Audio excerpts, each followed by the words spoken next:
Thank you for joining us for HPAC's Secondary Application Workshop.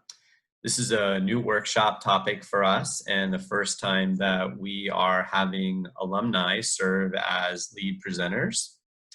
This morning, Christian Agatep and Max Bundes, both UCR and HPAC alumni, will be presenting on how to approach the secondary, also sometimes called the supplemental application. Although both Christian and Max are preparing to head to medical school this fall, their approach to the secondary application will provide insight and tips for applicants who are applying to health professions programs across the board. With that, I'm going to go ahead and invite Christian and Max to kick off the secondary application workshop sponsored by the Health Professions Advising Center. So good morning, guys. Thank you again for agreeing to host this workshop. And we're going to let you go ahead and get started. Sounds good. Hi, good morning, everyone. I'm going to be the one kind of navigating through this workshop, and Christian and myself are going to alternate and kind of give our take and our tips through this. At the end, we're going to have a quick session of Q&A, and hopefully you find this informative. And here we go. All right, so this is just an agenda of the meeting today. As you can see, we're going to be going over the overview of the application cycle. We're going to talk about what the secondary application is, who receives a secondary application, costs, tips, as well as the different types of secondary application questions that you will be seeing when applying to medical school this cycle or in future cycles. So without further ado, do you want to move on to the next slide next? Yep. So my name is Christian. I graduated from UCR back in 2018 with a degree in bio. As Charlie has mentioned, I used to be a part of HPAC, and so I help facilitate and organize events like this, so it's so cool to be back. It's almost like it was full circle. I will be matriculating to the Kaiser Permanente Bernard J. Tyson School of Medicine this upcoming summer, and during this recent cycle, I was fortunate enough to apply to 22 medical schools where I received 22 secondaries and was granted 14 interviews. If you have any questions, feel free to shoot me an email at this email, and I would be more than happy to help you out along this application cycle. So welcome again. Okay, and then just a little bit about me. So I also graduated class of 2018. I majored in neuroscience, and I will be matriculating at the UCLA David Geffen School of Medicine. The Prime program, if you have questions about that at the end during the Q&A, I'd be happy to answer what that is. And, if maybe you're not familiar with it, it's a small cohort of 18 students within the larger class that is David Geffen. The reason for the delay in the graduation time, so Christian will be graduating 2024. I'll be graduating class of 25 because it also includes a master's program. I've also applied to either 23 or 24 medical schools, received 22 secondary applications, and was granted 20 interviews. And again, my email is at the bottom. I'd be happy to help you guys out either at the end of the Q&A, or if you have any specific questions, just shoot me an email there. All right, so the application cycle consists of 3 different stages. The first stage is your primary application. For those of you that do not know, this is a single centralized application where you will be inputting all of your information from your demographic data to your personal statement, your extracurriculars, and so on and so forth.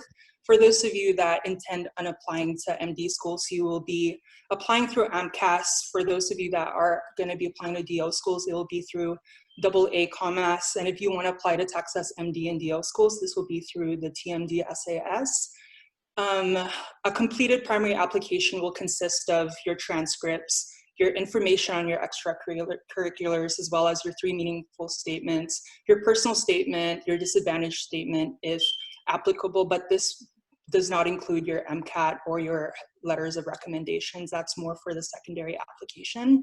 The second stage is your secondary applications, which are your school-specific applications. I'll be going over this later on. And so the final stage is your interview. If a school, comprehensively reviews your primary and secondary application and deems to grant you an interview, then this is the final stage of the application process. There are 4 different types of interviews that you will see in the application cycle. This could be the multiple mini interview, or MMI, where students will be broken down into multiple sessions and have to answer like unique questions in 5 to 10 minutes. There's a closed file interview, which is where interviewers have no access to your file whatsoever. An open file interview is where an interviewer had days or weeks ahead of time to review your application and ask you supplemental questions about your application. And there's also such thing as a hybrid interview, where it incorporates components of an MMI and an open or a closed file interview. So today we're obviously focusing on the secondary application part of this really long process. And let's get on to the next slide. So application cycle timeline. Charlie, feel free to chime in. I looked into it, and from what I remember, it's around May 1st that the AMCAS application opens. I've heard maybe even the day before, but around that time is when the application opens and you're actually able to access it and start filling in the sections. You have around a month to kind of get this done, and around May 28th you may begin to submit. The point that I have here, prioritizing submitting early, there are plenty of schools that go on a rolling admissions kind of basis. So the earlier that they can get your application, the earlier that they can see it, the earlier that they can interview you, and therefore grant you a spot in their medical school. I know a lot of great applicants that have taken a really long time to do this, and it's affected them negatively. So, these dates are pretty much set, and they're not going to sneak up on you. We're going to talk to you about planning and kind of getting ahead of the game, so that by May 28th, you have it ready and you're able to submit. The next point, around mid to late June, is when secondary applications may start to come back. There's the little asterisk there that schools may or may not screen out candidates, and I'll get to that point a little bit later. But the bulk of your secondaries will come back pretty quickly, and then mid to late July is when some of the interviews start going out. So although it can be a pretty quick turnaround time, there's a lot of stuff to do and a lot of points that you got to have in mind when well before this process starts. So what is a secondary application? So unlike the primary application, where applicants submit all of their information in one centralized system, the secondary application is very school specific. So if invited to complete a secondary, medical schools will send you a link to their own portal where you will answer several questions or even complete essays. Some components of a secondary application will include questionnaires, and some schools tend to give you long essays or even multiple short answers. So it's, again, very school specific. So the main purpose of secondary applications is for medical schools to ask questions regarding their mission and values to determine if an applicant is a fit for the school and whether or not he or she would be granted an interview or not. And so in order to have your secondary application complete, meaning where the admission committee can start reviewing your application, you will need these different components. So you would need to have an MCAT score. You would need your completed letters of recommendations. You would need your completed essays if a school requires it. A Casper score, which is a second standardized test that only a handful of schools require. So definitely look at the schools that you're applying to, look at their website and see if they require Casper. It's important to get that done early because it takes a whole month for that score to be transcribed and sent to the schools. And also your payment confirmation. Oh, so the next question we have here is, who receives secondary applications? Like Christian said, the primary app, it just kind of gets sent out to everybody. They all see the same thing. But then when and if they choose to send you a secondary application, that's when it becomes very much school specific. There are tons of different essays and prompts and ways that that schools format their secondary applications, and we'll get to some of those, and we'll give you some examples later on. But just know that many schools will automatically send these out. I wasn't very familiar with this process, a while ago, and I didn't understand that this could be an automatic process. There's a lot of schools that, as long as they receive your primary, they will send you a secondary. And I guess not to put it down, but it doesn't necessarily mean much as far as like what they think of you. It's more like, here's the next step for our school. Let's see what you have to say about this, and then we're going to go ahead and make a decision about whether or not you're granted an interview.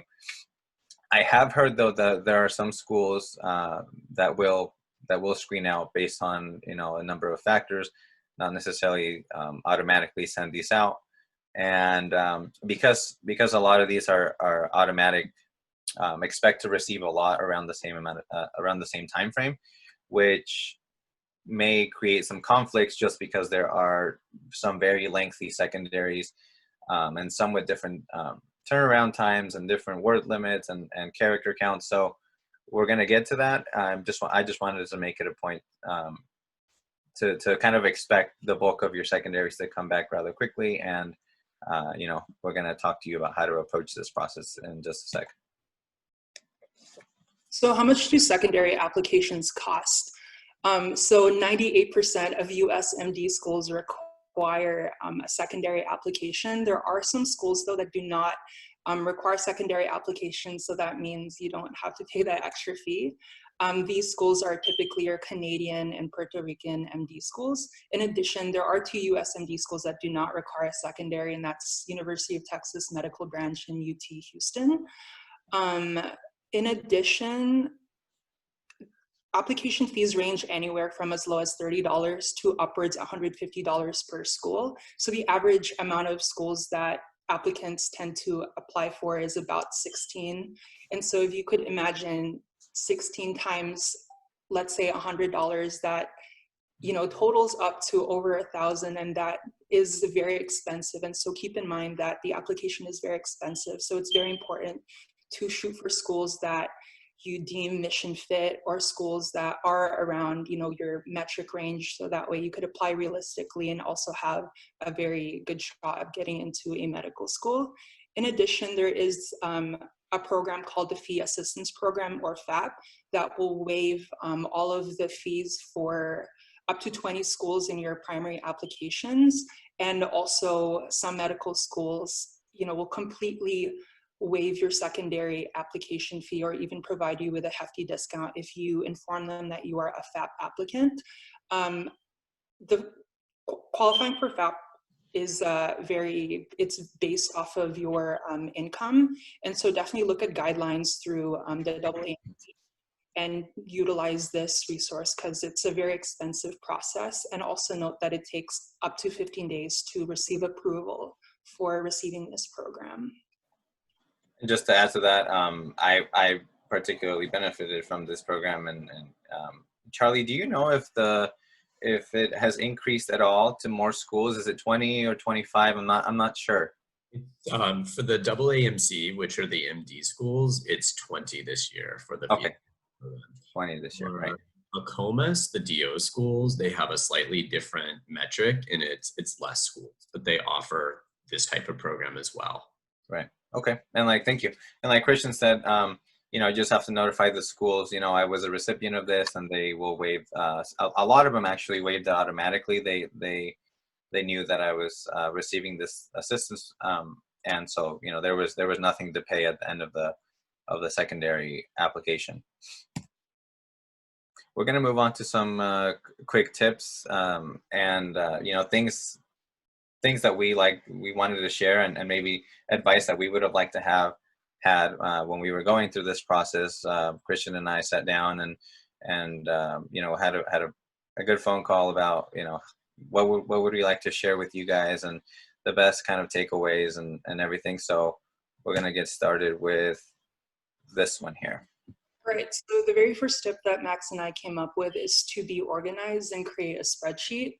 If the average applicant applies to 16 schools, just imagine how difficult it would be to track all of the submission dates and deadlines.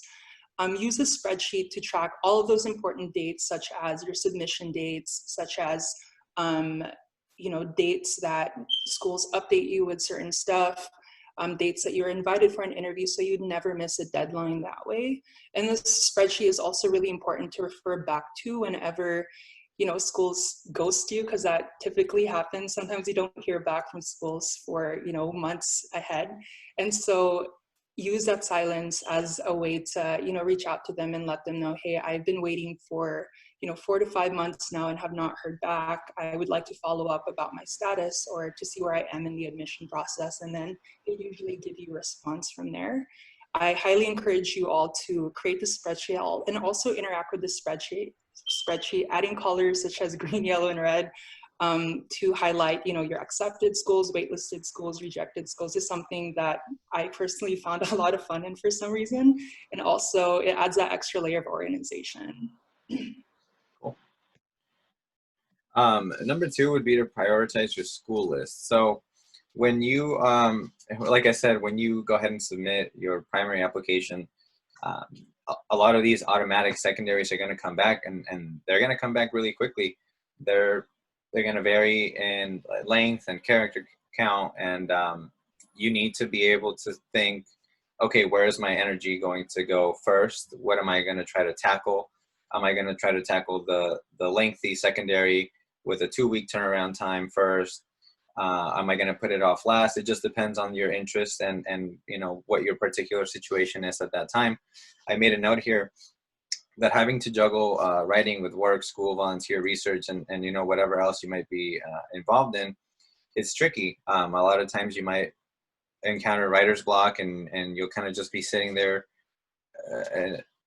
wondering like what's the right answer? How do I approach this? And so being able to rank and prioritize, which schools you want to knock out first, and be very systematic about it is going to help. There were people that were kind of working on little bits here and there of one essay and jumping to another question and I found that to be, counterproductive. So, be organized, like he said, and also have this prioritized list of schools that you want to get to first, and then the ones that you might not be so excited about, try to obviously try to work on those too. But if you have limited time, then perhaps those are going to come at the end. All right, so the third tip that we have is to prepare your secondary applications ahead of time by pre-writing. So after you submit your primary applications, there is a waiting or lag period before medical schools will, review your applications, which is called your verification. And so it's usually 2 to 5 weeks depending on when you submit your application. The earlier means the shorter your verification process is, the later there will be a heavier flow of applications, and so it'll take longer for your applications to process. And so during this 2 to 5 week period of silence, what better way than to take advantage of this time than to actually start pre-writing your secondaries. Working ahead is very important because it takes a lot of time and effort to write a very impactful essay. And as you can imagine, if you have 20 applications to work on, personally, my experience was when I received verification on my primary, I received 15 applications literally the next day. And as you can imagine, having so many applications at the same time and working on it all at the same time, if you didn't pre-write, will cause your quality to decrease. And so having this extra time before submitting your secondaries and using this to fully make your essay a lot more impactful will really help with the quality of what you're putting down. And also it's very important to know that other applicants are also taking the time on their secondary applications to develop very strong statements and ensuring there are no errors such as grammar. And so they're not taking the aspect of the application process for granted, and neither should you.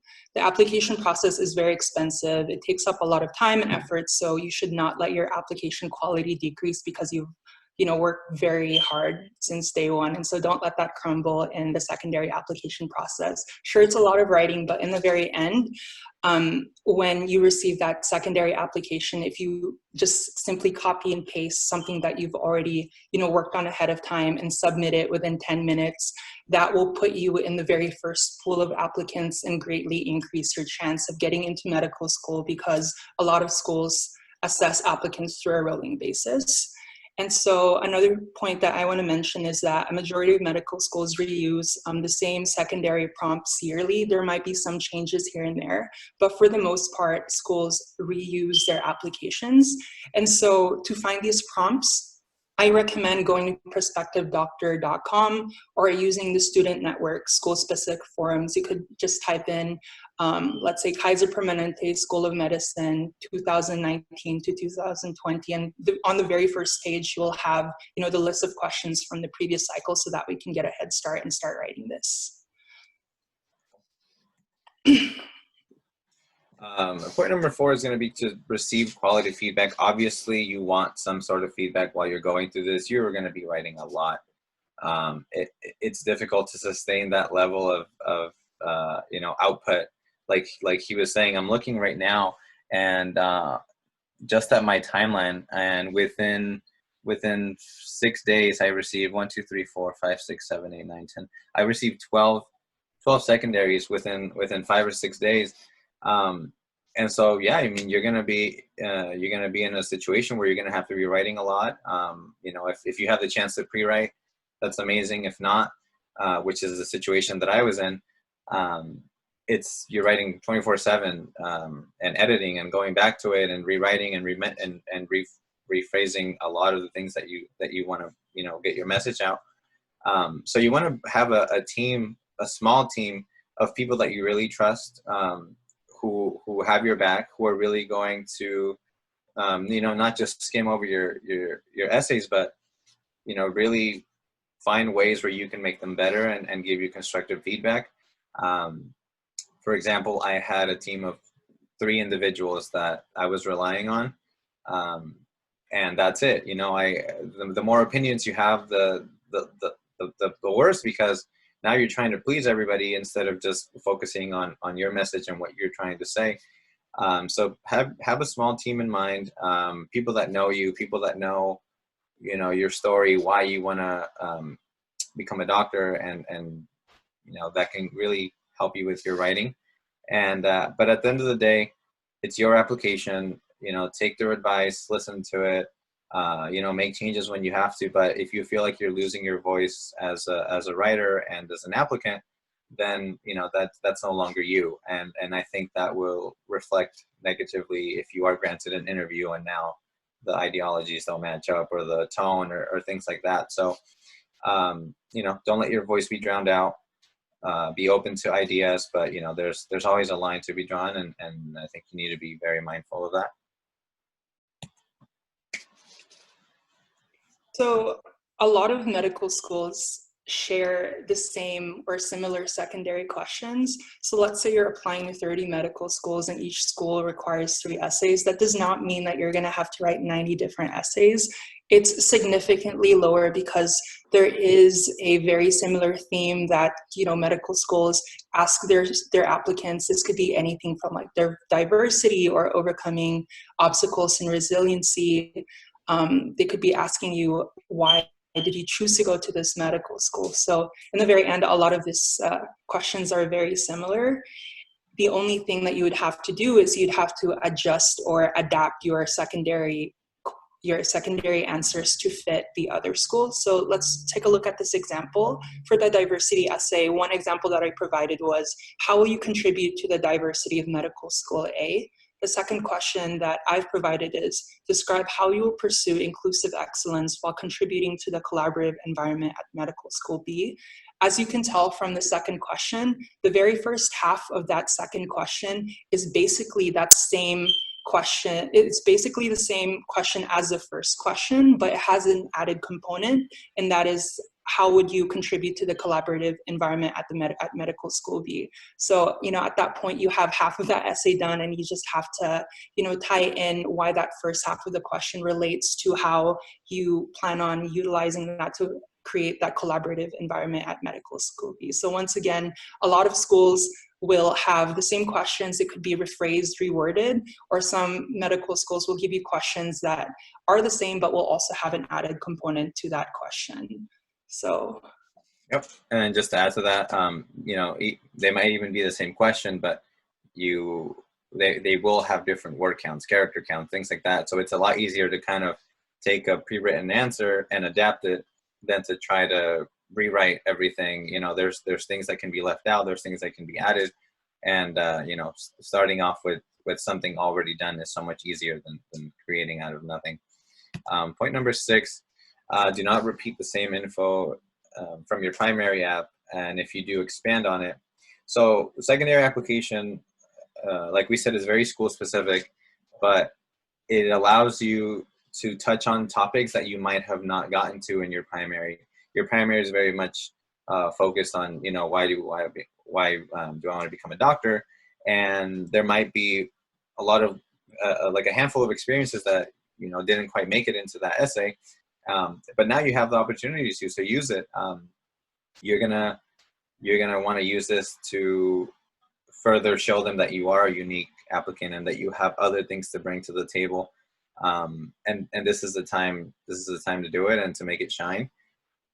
And if you do have to expand on some things in your primary, again, your primary and your personal statement are limited. So if you want to, you know, further drive a point or approach it a different way, this is also where you could do that. You have the opportunity to kind of retouch on some topics, but you know, the advice that Christian and I kind of came to was use it to talk about other things. Keep showing them who you are. This is where they get to know you as personally as they possibly can before the interview.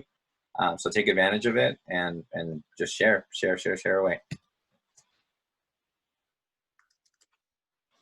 The next one here is plan ahead.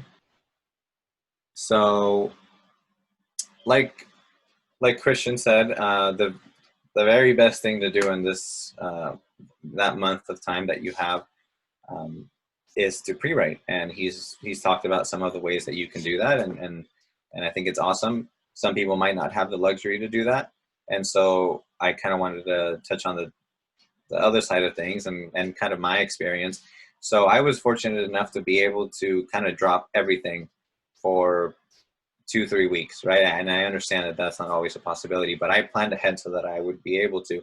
So, you know, cutting hours at work, decreasing your volunteer time, asking for a break from research. Why? Because again, you're going to be writing a lot, and it's time intensive, and it's oftentimes frustrating, you know, having finished an essay that you're really proud about, and then looking and realizing that you have, I don't know, 12, 13 more essays to go. So it's exhausting, so I really highly suggest that if you can give yourself more time during this time period, please do it. There's a lot of ways to you know, ask for things in advance and to you know, explain to people, look, I'm going to be extremely busy, and it's for you know, it's for an important cause. So is there any chance that we can, you know, blah blah blah. And like we both said, this happens like that. You're going to get a batch of secondaries really quickly, and you know, if you already have this time slot allocated just for that, then it's going to help you out a lot and help you feel at ease, instead of having to rush to work and rush back home and skip meals or whatever you have to do to keep writing. So, you know, don't do that, and try to plan ahead for it.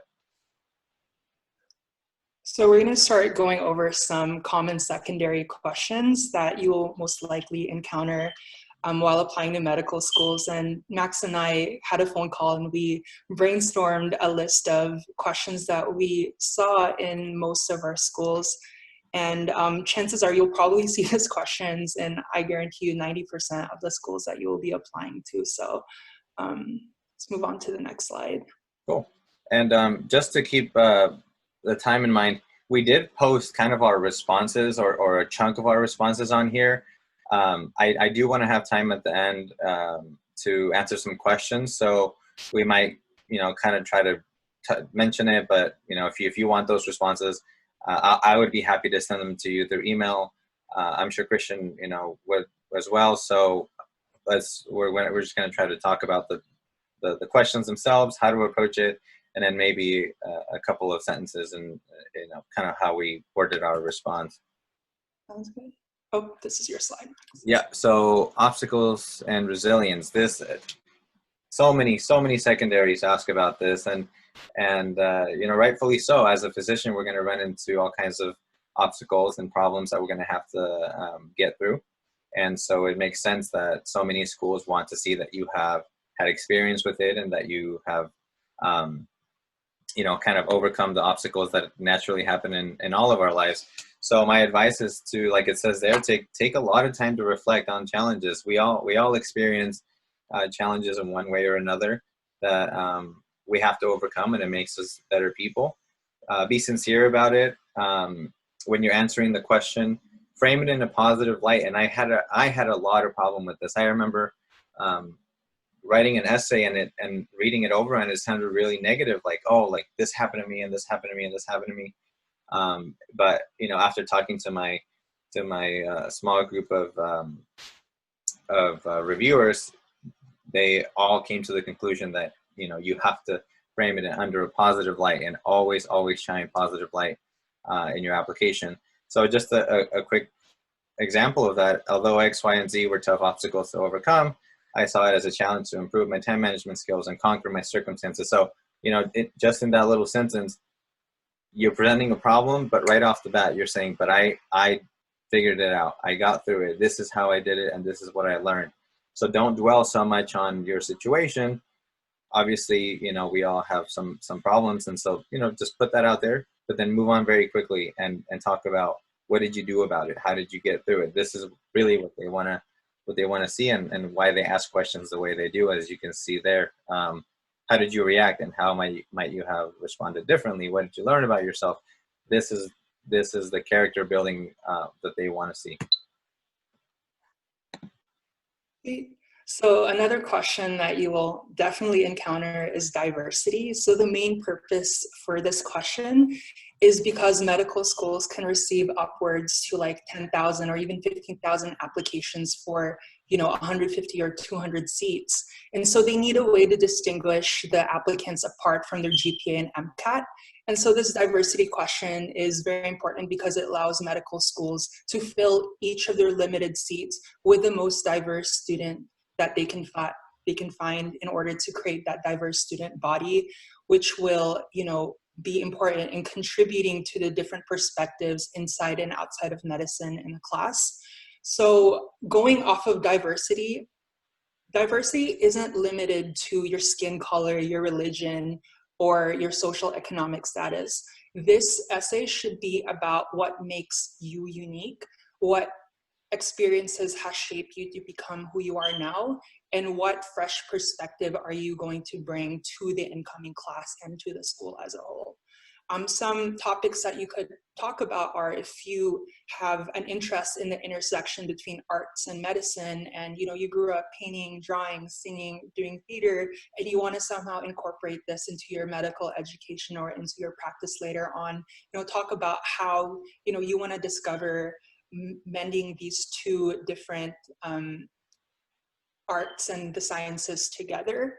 If you have an interest in health science, in health disparities and social justice, talk about what experiences you've had in life and what extracurricular experiences you've had to make this point even stronger, and how you want to contribute to the diversity of the student body, as well as what changes you want to make later on in medical education or in your practice. If you're an immigrant, you could definitely talk about your experiences with immigration and assimilation in a brand new culture.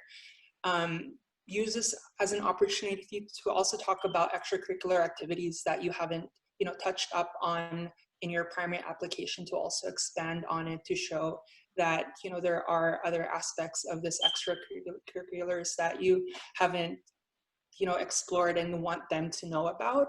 if you also grew up in a household where healthcare is seen differently from, what is traditionally seen here in the US, use this opportunity to discuss that and how you want to bring that into the health system here in the US.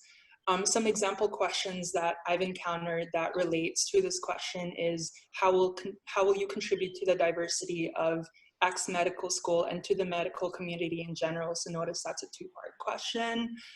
There's also this question where it asks you to describe how you'll pursue inclusive excellence while contributing to the collaborative environment of X School of Medicine. So as you can tell, these two are very similar. There may be different components here and there. And as I mentioned earlier, use this opportunity to adapt and add and reuse some components that you have of your answer, and also add in components that the question requires. Here is an example that I've used for one of my responses.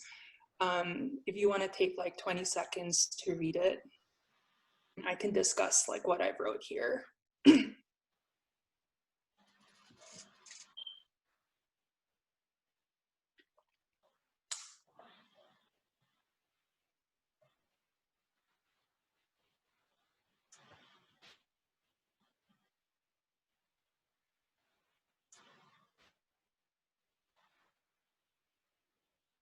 So with the amount of characters that you have in the secondary, it's not like you have unlimited characters or words that you can throw in. You want to make each sentence have an impact. And so what I did was I tried to provide as much context and background in my essays so that way readers can paint a better picture of me. And so that way I could also expand on points that I've mentioned in my primary application, or even bring up points that I've never mentioned in my primary application, so that way they have new information about me to help paint a better picture of myself as an applicant.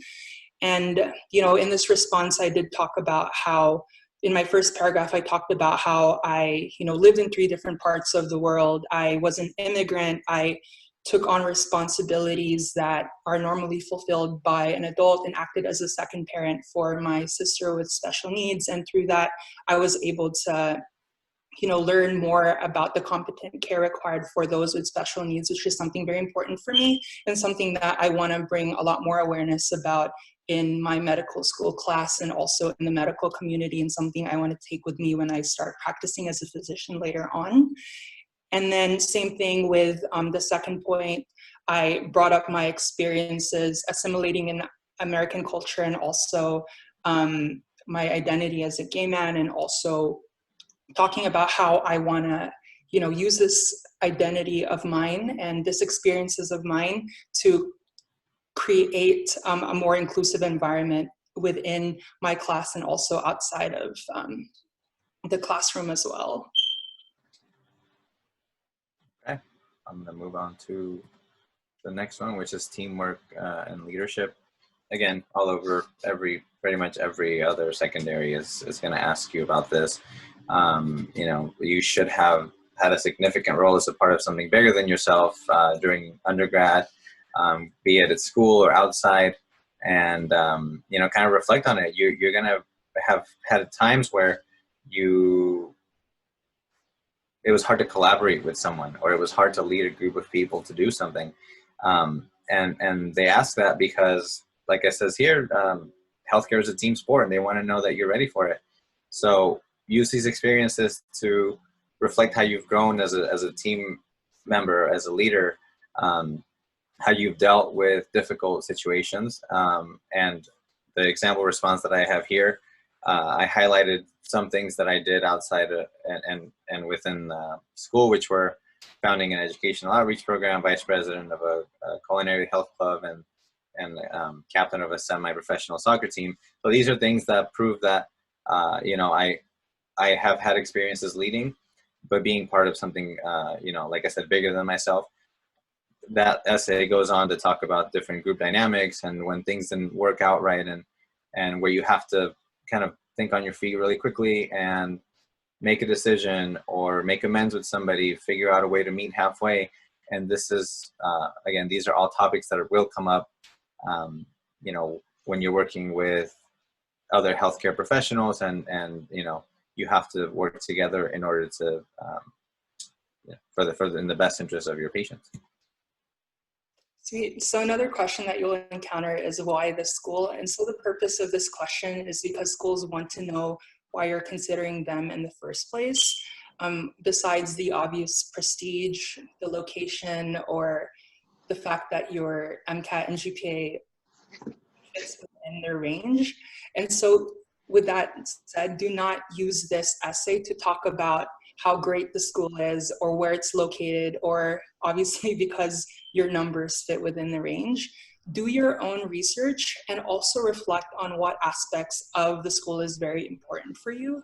For me, myself, when I was navigating this question, I was trying to look at what components of a school, directly associates with my interest in addressing the needs of the underserved communities, tackling health inequities and inequalities, as well as health system science research. And I used both of my interests as well as the programs that are unique to the school to craft my essay, so that way it has both of that personal connection as well as how the resources in the school can help me thrive with my career goals and my motivation and interests. So these are some of the example questions that I've received that tackled the same topic. So please write a personal mission statement for yourself when applying to the school. Describe your motivation in applying to Oakland University. Why have you chosen to apply to Georgetown University School of Medicine? And I've also posted one of my responses right here for one of the schools I applied for. So as I mentioned earlier, what I did with formatting this essay is I always made sure that I add some sort of background, so that way readers will have more context about who I am and what my career goals are. So if you look at the very first sentence, I talked about my motivation to pursue a primary care specialty and how I want to work for underserved communities. And I also talked about how my interest lied because of the effects of health barriers that I grew up in, and also discussed my career goals, and that's to promote social justice, advocate for my patients, and as well minimize disparities while practicing as a physician. So I used all of these background information to formulate my next paragraph, which is where I started complementing parts of the school that will help me, that will help accomplish my career goals. So while looking at the rotations for different hospitals that students will be rotating at during their third and fourth year, I noticed that for this particular school, students will be able to go to Elk Grove, the greater Sacramento area, as well as the Central Valley. And so I noted earlier that one of my goals is to minimize disparities while practicing as a physician. I used that information to show that I want to rotate in these 3 different places, so that way I could learn more about the different disparities in affluence, education, and healthcare.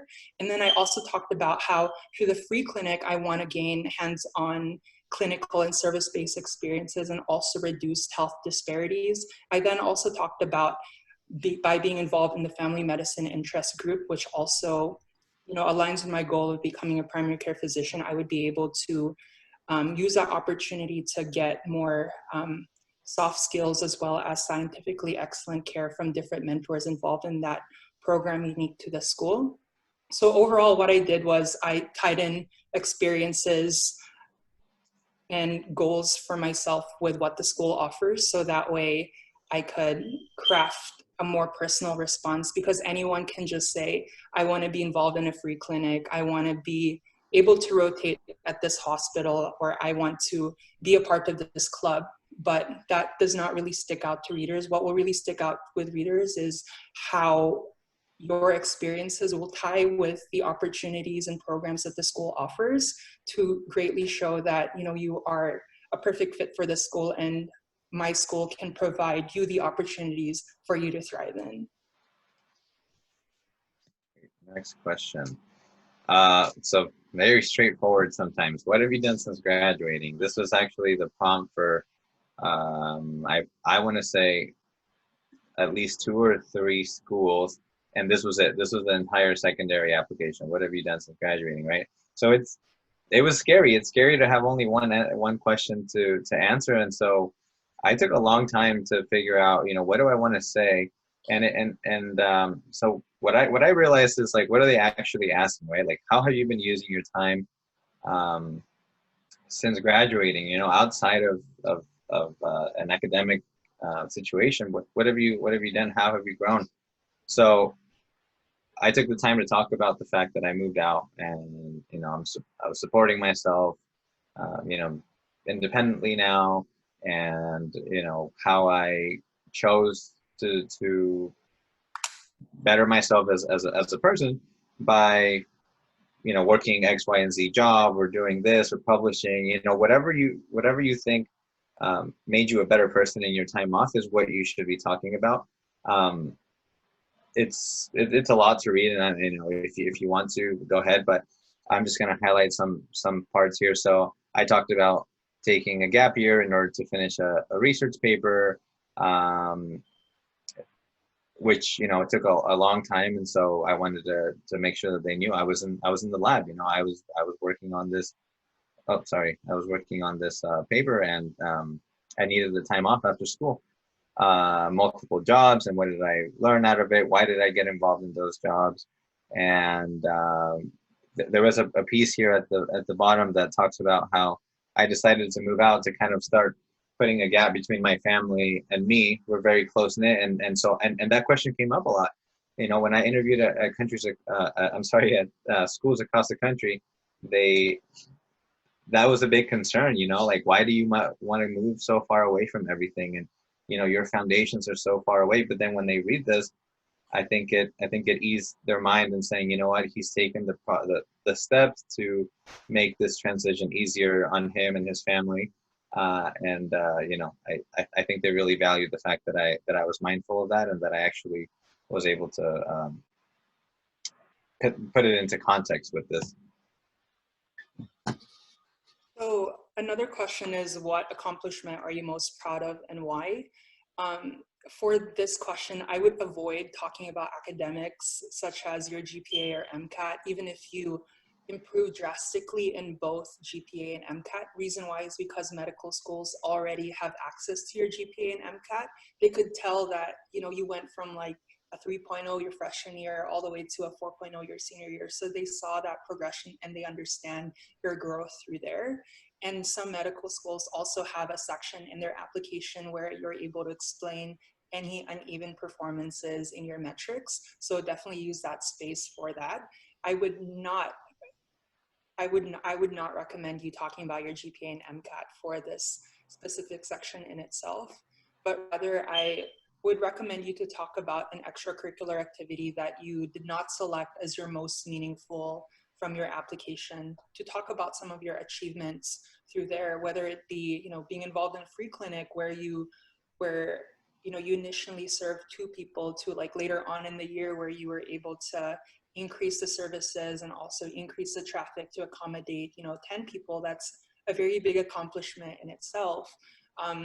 I would also recommend talking about a personal experience, so that way your readers can also add an additional picture of who you are as a person. What I did with my response for this specific question is I talked about my accomplishment coming out to my family after living, you know, in a fear of rejection for over 18 years.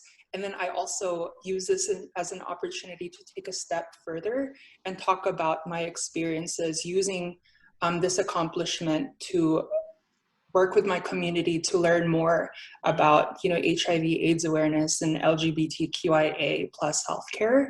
And so I was able to mold both my personal experiences as well as my extracurricular experiences, and somehow, you know, it worked with all of the characters that we were required to use.